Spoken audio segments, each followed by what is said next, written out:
Welcome to A edu. और ए edu के हमारे इस यूट्यूब चैनल में आप सभी का स्वागत है। तो पिछले वीडियो में हम लोग मध्यकालीन भारत के इतिहास में हुमायूं के वंशज को हमने समाप्त किया, यानी कि हुमायूं मुगल वंश का द्वितीय सम्राट हुमायूं को हमने समाप्त किया। हालांकि हुमायूं के बाद मुगल वंश की समाप्ति नहीं होती है, लेकिन हुमायूं के शासन के काल के बीच में ही 15 वर्षों तक एक अफगानी साम्राज्य का शासन होता है और इस वंश का नाम होता है सूरवंश या फिर सूरी वंश, जिसके संस्थापक शेर शाह सूरी होते हैं। तो आज हम लोग उसी एक महान साम्राज्य जिसका नाम था द्वितीय अफगान साम्राज्य, पहला जो अफगान साम्राज्य था वह था लोदी वंश का, और यह द्वितीय अफगान साम्राज्य जो 1540 से लेकर 1555 के बीच तक 55 तक रहता है। तो पता होगा कि 1540 ईस्वी में हुमायूं निर्वासित जीवन व्यतीत करने के लिए चला जाता है, जब कन्नौज के युद्ध में उसकी पराजय हो जाती है। किसके विरुद्ध? तो शेरशाह सूरी के विरुद्ध। तो वहीं से अफगान साम्राज्य की शुरुआत होती है और 15 वर्षों तक भारत में अफगान साम्राज्य का शासन रहता है, जो सूरी वंश का शासन रहता है। और इस 15 वर्षों तक जो हुमायूं है वह निर्वासित जीवन व्यतीत करता है। तो चलिए हम लोग इस द्वितीय अफगान साम्राज्य या फिर सूरी राजवंश या फिर सूर राजवंश की शुरुआत करते हैं। तो सबसे पहले द्वितीय अफगान साम्राज्य यानी कि जो अफगानी होते हैं इन 15 वर्षों तक शासन करते हैं, जिसे सूर या सूरी वंश कहते हैं। 1540 ईस्वी से लेकर 1555 ईस्वी तक भारत में यह शासन करते हैं। तो इसके संस्थापक जिसका सबसे पहले सूरवंश के बारे में थोड़ी चर्चा कर लें। इसे तारीखे शेरशाही या तोहफाए शेरशाही भी कहते हैं। यह किसने कहा? अब्बास खां सरवानी ने। तो अब्बास खां सरवानी ने द्वितीय सूरी साम्राज्य को, द्वितीय अफगान साम्राज्य को तारीखे शेरशाही या फिर तोहफाए शेरशाही कहा है। इंपॉर्टेंट है। तो तारीखे शेरशाही या तोहफाए शेरशाही किसे कहा गया है? तो सूरी साम्राज्य को। यह बात किसने कहा? तो अब्बास खां सरवानी। अब्बास खां सरवानी ने सूरी राजवंश को 1540 से 1555 ईस्वी के बीच के समय को तारीखे शेरशाही या फिर तोहफाए शेरशाही कहा है, यानी कि यह शेरशाह का एक तारीख था। अब्बास खां सरवानी शेरशाह सूरी के जीवन के अंतिम दिन तक रहा। तो यह जो अब्बास खां सरवानी था, शेरशाह सूरी के जीवन के अंतिम दिन तक उसके साथ रहा। याद रखेंगे। तारीखे दौलत शेरशाही, तो सूरी राजवंश को यानी कि 1540 से 1555 के बीच के समय को तारीखे दौलत शेरशाही भी कहा गया। किसके द्वारा? तो हसन अली खां के द्वारा। हसन अली खां के द्वारा सूरी राजवंश को यानी कि 1540 से 1555 ईस्वी के समय को क्या कहा गया? तारीखे दौलत शाही। और यह बात हसन अली खां ने कही। हसन अली खां शेरशाह का समकालीन था और उसका मित्र था। तो हसन अली खां शेरशाह का मित्र था एवं उसका समकालीन था, और उसी ने क्या कहा? इस 1540 से 1555 के बीच के समय को यानी कि सूरी राजवंश को क्या कहा? तारीखे दौलत शेरशाही। तो तारीखे शेरशाही या फिर तोहफाए शेरशाही किसने कहा? अब्बास खां सरवानी ने। और तारीखे दौलत शेरशाही किसने कहा? तो हसन अली खां ने। हसन अली खां शेरशाह का समकालीन एवं मित्र था, जबकि अब्बास खां सरवानी शेरशाह के जीवन के अंतिम दिन तक उसके साथ रहा। अब हम लोग शुरू करते हैं शेर खां यानी कि शेरशाह सूरी की चर्चा हम लोग शुरू करेंगे। तो सबसे पहले शेर खां या फिर शेरशाह सूरी 10 जून 1540 ईस्वी से 22 मई 1545 ईस्वी तक अफगान साम्राज्य का शासक रहता है। तो 10 जून 1540 ईस्वी से लेकर 22 मई 1545 ईस्वी तक शेर खान शासक रहता है सूर राजवंश का। याद रखेंगे कब? लगभग 5 वर्षों के समय तक, 10 जून 1540 ईस्वी से 22 मई 1545 ईस्वी तक शेर खान या फिर शेर शाह सूरी का शासन होता है।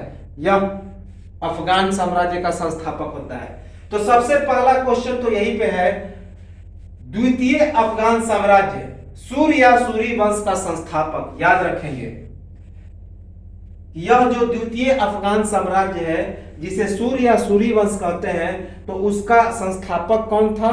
तो शेर खान या फिर शेर शाह सूरी। याद रखेंगे। अब हम लोग इसके परिचय पे आते हैं।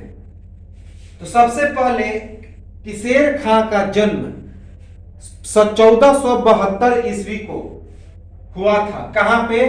पंजाब के होशियारपुर, जिसे बजवाड़ा भी कहते हैं, जो हिसार के निकट है।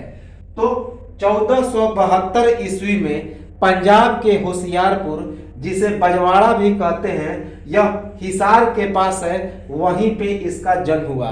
तो 1472 ईस्वी में हिसार के पास पंजाब के बजवाड़ा या फिर होशियारपुर में शेर खान का जन्म हुआ। इसके बचपन का नाम क्या था? फरीद खान।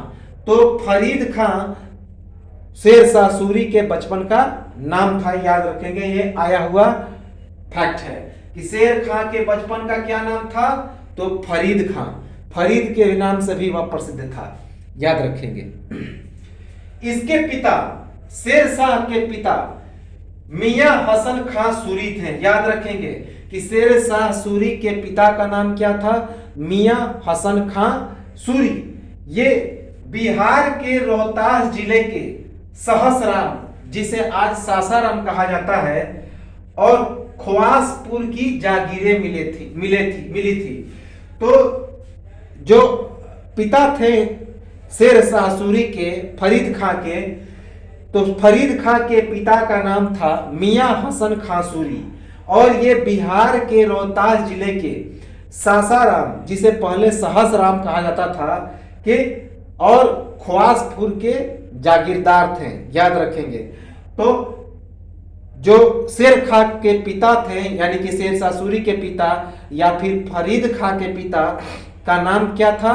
मियां हसन खां सूरी, जो बिहार के रोहतास जिले के सहसराम या सासाराम की और साथ ही साथ ख्वासपुर की जागीरदार थे। इसके दादा का नाम इब्राहिम खान सूरी था। याद रखेंगे। नारनौल क्षेत्र में एक जागीरदार तथा दिल्ली के शासक का प्रतिनिधित्व करते थे। याद रखेंगे कि जो दादा थे शेर शाह सूरी के, उनका नाम था इब्राहिम खान सूरी, और इब्राहिम खान सूरी नारनौल क्षेत्र में एक जागीरदार थे तथा दिल्ली के शासक का प्रतिनिधित्व करते थे। यानी कि दिल्ली के शासन काल में ये अपना एक प्रतिनिधि के रूप में स्थापित किए थे। तो दादा का नाम क्या था? इब्राहिम खान सूरी, और यह नारनौल के क्षेत्र में जागीरदार थे तथा दिल्ली के शासन का प्रतिनिधित्व करते थे। याद रखेंगे। इनकी 2 पत्नियां थी। तो जो शेर शाह सूरी था, उसकी 2 पत्नियां थी। एक का नाम था रानी शाह उर्फ दुद्दू बेगम। याद रखेंगे, इंपॉर्टेंट है। तो शेर शाह सूरी की 2 पत्नियां थी। एक का नाम था रानी शाह, जिसे दुद्दू बेगम भी कहा जाता था। यह बुहार खान लोहानी की विधवा पत्नी थी। बुहार खान लोहानी की विधवा पत्नी थी रानी शाह, जिसे दुद्दू बेगम भी कहा जाता है। वह किसकी पत्नी थी? तो शेर शाह सूरी की। तो यह पहली पत्नी। दूसरी पत्नी चुनार के किलेदार ताज खान की विधवा पत्नी लाड मलिका। इससे अधिक संपत्ति प्राप्त हुई तथा चुनार के किले पर अधिकार हो गया। याद रखेंगे यह क्या थी? तो शेर खां की दूसरी पत्नी। तो शेर खां की दो पत्नियां थी, एक का नाम था रानी शाह उर्फ दुद्दू बेगम, यह बुहार खां लोहानी की विधवा पत्नी थी, तथा दूसरी जो पत्नी थी वह भी विधवा पत्नी थी। किसकी? चुनार के किलेदार, यानी कि चुनार के किले का रक्षक करने वाला, जिसका नाम था ताज खां। तो ताज खां की विधवा पत्नी, उसका नाम था लाड मलिका। याद रखेंगे। इस विवाह में जो शेर खां था उसे अधिक संपत्ति प्राप्त हुई तथा चुनार के किले पर उसका अधिकार हो गया। याद रखेंगे।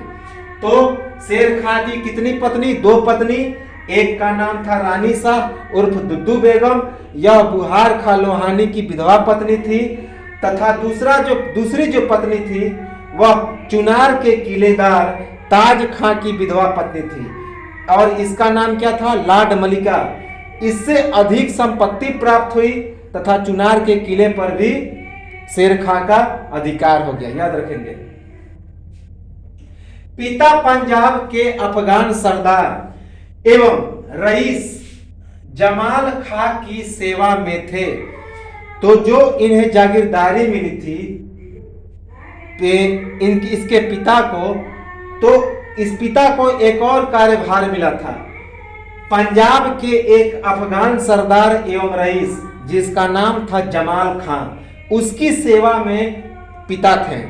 तो जो शेर खां के पिता थे वे पंजाब के एक अफगान एवं रईस, जिसका नाम था जमाल खां, उसकी सेवा में थे। कुल नाम सूरी गृहनगर सूर से लिया गया है। याद रखेंगे। तो जो शेर शाह या शेर खां का कुल नाम सूरी क्यों लगाया गया? क्योंकि इसका जो गृहनगर था, यानी कि जो इसका जन्म हुआ था, कहां पे हुआ था? तो सूर नामक राज्य में। तो शेर खां के कुल का नाम क्या था? सूरी। और वह कहां से लिया गया था? तो उसके गृहनगर सूर से। याद रखेंगे। इसकी जाति फारसी पश्तूनी इस्लाम जाति का था। याद रखेंगे। जो शेर खां था वह फारसी पश्तूनी इस्लाम जाति का था। इसे याद रखेंगे। इसे पश्तो जाति भी कहते हैं। तो शेर खां की जाति फारसी पश्तून इस्लाम थी। याद रखेंगे। बचपन के दिनों में सौतेली मां के बहुत सताने के कारण घर छोड़कर जौनपुर पढ़ाई करने हेतु आ गया तथा पढ़ाई पूरी कर 1522 ईस्वी में जलाल खां की सेवा में चला गया। पर सौतेली मां को यह पसंद नहीं आया और वहां से बिहार के स्वपोषित स्वतंत्र शासक, जिसका नाम था बुहार खां लोहानी, के पास गया और 1522 ईस्वी में बुहार खां लोहानी की सहायक नियुक्त हुआ। बाद में बुहार खां लोहानी द्वारा अपने पुत्र जलाल खां का संरक्षक और गुरु यानी कि शिक्षक नियुक्त हुआ। तो देखिए, बचपन के दिनों में उसकी सौतेली मां, उसकी अपनी मां नहीं थी। तो बचपन के दिनों में उसकी सौतेली मां बहुत सताती थी। तो उसके सताने के कारण जो फरीद खां था, शेर खां था, घर छोड़कर पढ़ाई करने के लिए कहां चला गया? जौनपुर। जौनपुर में जब पढ़ाई पूरा किया तो 1522 ईस्वी में पढ़ाई पूरा करने के बाद जलाल खान की सेवा में चला गया। पर सौतेली मां को यह सब पसंद नहीं था और वहां से बिहार के स्वपोषित स्वतंत्र शासक, जिसका नाम था बुहार खां लोहानी, वहां चला गया। बुहार खान लोहानी, बुहार खान लोहानी के पास गया और 1522 ईस्वी में बुहार खान लोहानी का क्या हो गया, सहायक नियुक्त हो गया। बाद में बुहार खान लोहानी ने अपने पुत्र जलाल खां का संरक्षक और शिक्षक नियुक्त किया। किसे, तो शेर खां को। याद रखेंगे, इंपॉर्टेंट है।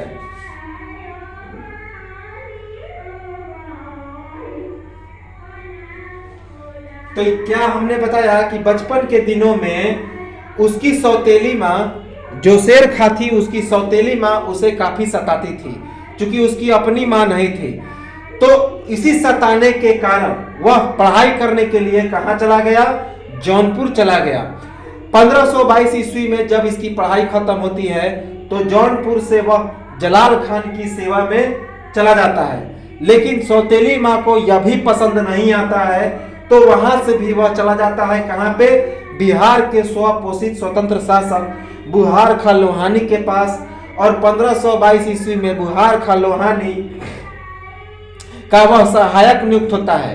इससे प्रसन्न होकर बुहार खान लोहानी शेर खां को अपने पुत्र का गुरु एवं संरक्षक बना देता है। ये याद रखेंगे। फरीद खां की प्रशासनिक कुशलता देखकर पिता द्वारा जागीर प्रबंधन का कार्य फरीद खां को सौंपा गया और फरीद खां उसे छोड़कर दौलत खां की सेवा में आ गया। तो फरीद की प्रशासनिक कुशलता देखकर उसके पिता ने जागीर प्रबंधन का कार्य फरीद खां को सौंप दिया। लेकिन फरीद खां उसे छोड़कर कहां चला गया, तो दौलत खां की सेवा में आ गया। याद रखेंगे कि फरीद की प्रशासनिक कुशलता को देखकर उसके पिता ने जागीर प्रबंधन का कार्य उसे दे दिया, यानी किसे, शेर खां को। लेकिन फरीद खां उसे छोड़कर कहां चला गया, दौलत खां की सेवा में चला गया। अकेले ही बचपन में एक शेर को मार डाला था।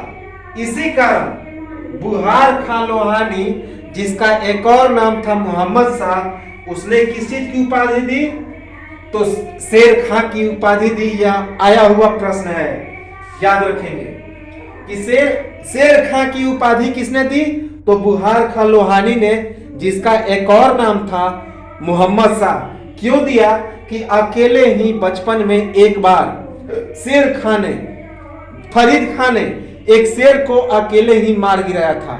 इसी कारण बुहार खान लोहानी ने, या फिर उसका एक और नाम था मोहम्मद शाह ने, उसे शेर खान की उपाधि दी। इंपॉर्टेंट है, याद रखेंगे कि शेर खां की उपाधि किसने दी, बुहार खान लोहानी ने, जिसे मोहम्मद शाह के नाम से भी जाना जाता है। और यह उपाधि क्यों मिली, क्योंकि बचपन में से फरीद खां ने अकेले ही एक शेर को मार गिराया था।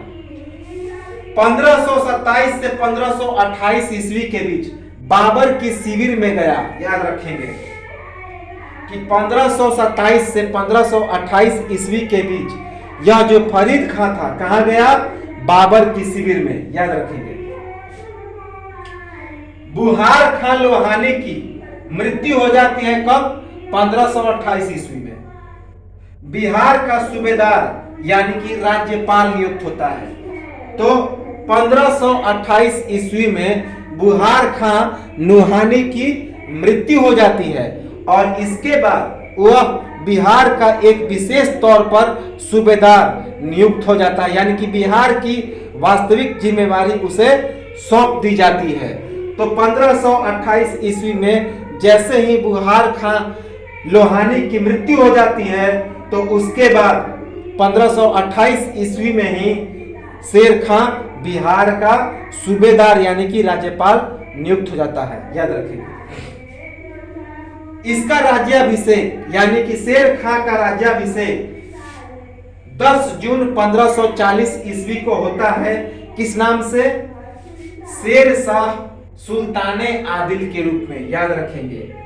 तो 10 जून 1540 ईस्वी को शेर खां का राज्याभिषेक होता है शेर शाह सुल्ताने आदिल के रूप में। तो शेर शाह सुल्ताने आदिल की उपाधि लेकर 10 जून 1540 ईस्वी को शेर शाह का क्या होता है, राज्याभिषेक होता है। याद रखेंगे 10 जून 1540 ईस्वी को शेर शाह सुल्ताने आदिल के रूप में शेर खां का क्या होता है, तो राज्याभिषेक होता है। अब्बास खां शेरवानी द्वारा हैदर द्वितीय की उपाधि, तो अब्बास खां शेरवानी ने शेर खां को किस चीज की उपाधि दी, हैदर द्वितीय की उपाधि। तो हैदर द्वितीय की उपाधि किसने दी, अब्बास खां शेरवानी ने। अब्बास खां शेरवानी ने हैदर द्वितीय की उपाधि दी, याद रखेंगे।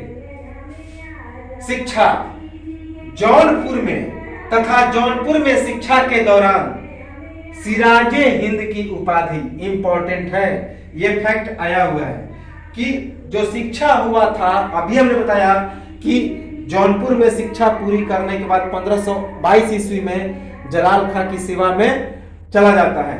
तो इसकी शिक्षा जौनपुर में हुई थी और जौनपुर में शिक्षा के दौरान शेर खां को कौन सी उपाधि मिली, तो सिराज ए हिंद की उपाधि मिली। जौनपुर से पिता की जागीर संभालने तथा भू राजस्व सुधार हेतु कहां पे जाता है, सासाराम यानी कि सहसराम आगमन होता है। तो याद रखेंगे कि जो शेर शाह सूरी था उसकी शिक्षा जौनपुर में होती है और जौनपुर में शिक्षा के दौरान उसे सिराजे हिंद की उपाधि मिलती है और जौनपुर से पिता की जागीर संभालने तथा भू राजस्व में सुधार हेतु वह कहां पे आता है, अपने पिता के साथ, सहसराम यानी कि सासाराम आता है। याद रखेंगे किसके साथ, अपने पिता के साथ।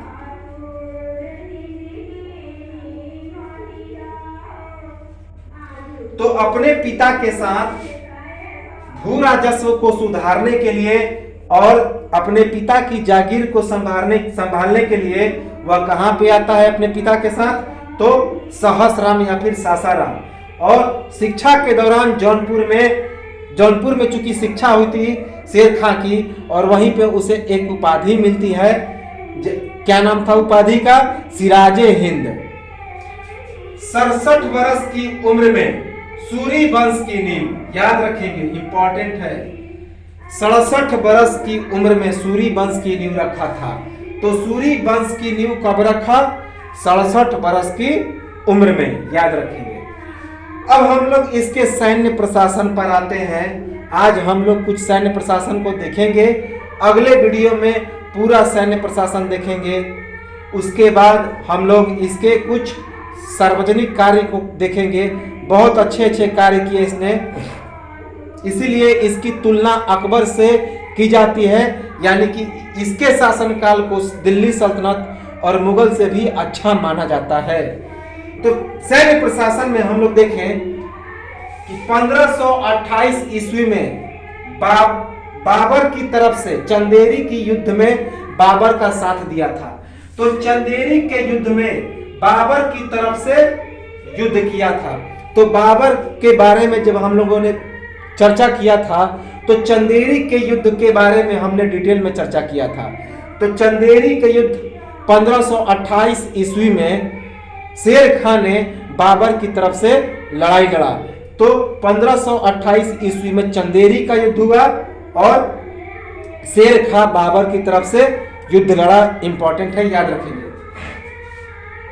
1529 ईस्वी में घाघरा के युद्ध में बाबर के विरुद्ध अफगानी शासक महमूद लोदी के साथ युद्ध किया, याद रखेंगे। इस युद्ध में बाबर द्वारा हुमायूं को शेर खां से सतर्क रहने की सलाह एवं बाबर द्वारा चालाक एवं सतर्क सुल्तान की उपाधि दी गई, काफी इंपॉर्टेंट है।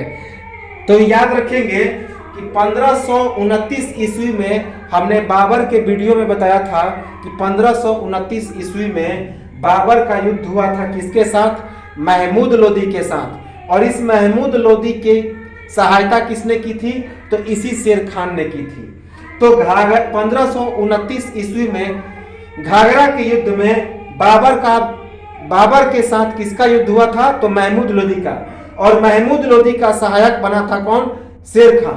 और इस युद्ध में बाबर ने हुमायूं को शेर खां से सतर्क रहने की सलाह दी थी। साथ ही साथ शेर खान को चालाक एवं सतर्क सुल्तान की भी उपाधि दी थी। याद रखेंगे कि 1529 ईस्वी में घाघरा के युद्ध में बाबर का युद्ध हुआ था किसके साथ? एक लोदी वंश के महत्वपूर्ण अफगानी शासक महमूद लोदी के साथ, जो इब्राहिम लोदी का भाई था। इस युद्ध में शेर खान ने सहायता की थी किसकी? महमूद लोदी की तरफ, महमूद लोदी की। तो इसके बाद बाबर ने हुमायूं को शेर खां से सतर्क रहने की सलाह दी थी। साथ ही साथ बाबर ने शेर खां को सतर्क एवं चालाक सुल्तान की भी उपाधि प्रदान की थी। 1529 ईस्वी में ही बंगाल के शासक नुसरत शाह की पराजय होती है तथा नुसरत शाह द्वारा हजरते आला की उपाधि। तो 1529 ईस्वी में ही शेर खां की बंगाल के शासक नुसरत शाह से युद्ध होता है और नुसरत शाह इस युद्ध में पराजित हो जाता है। और नुसरत शाह शेर खां को कौन सी उपाधि देता है? हजरते आला की उपाधि। काफी इंपॉर्टेंट है। तो 1529 ईस्वी में बंगाल के शासक नुसरत शाह की युद्ध होती है शेर खां के साथ। इस युद्ध में नुसरत शाह पराजित हो जाता है और नुसरत शाह शेर खां को हजरते आला की उपाधि देता है। इंपॉर्टेंट है, ये आया हुआ प्रश्न है।